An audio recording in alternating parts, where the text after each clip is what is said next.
আসসালামু আলাইকুম রহমতুল্লাহ। প্রিয় বন্ধুরা, আমি কিছু কথা বলবো। আসলে কথাটা আপনারা মিলিয়ে নেবেন। আমার মা ও বোনের পক্ষে কথাটা বলা। যে মা যে বোন অতিরিক্ত রাগী, স্বামীর কথা সহ্য করতে পারে না, ওই ফ্যামিলি কোনোদিন শান্তি হয় না, হবে না।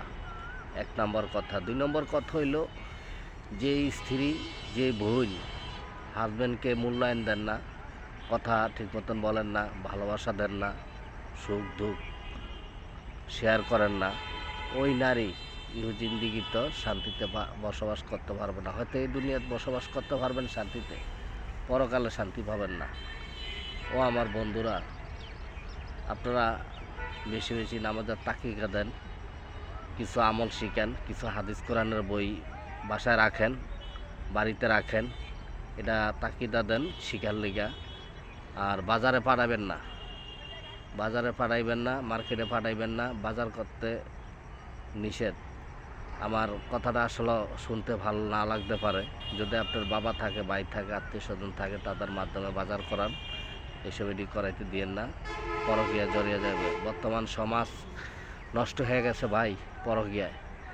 এই পরকীয়ার কারণে বহুত ভাই আমার স্টক করে মারা যাইতে আছে, বহুত ভাই ফাঁসি দিয়ে মারা যাইতে আছে, বহুত ভাই টর্চারিং করে সমস্যায় তৈরি হইতে আছে।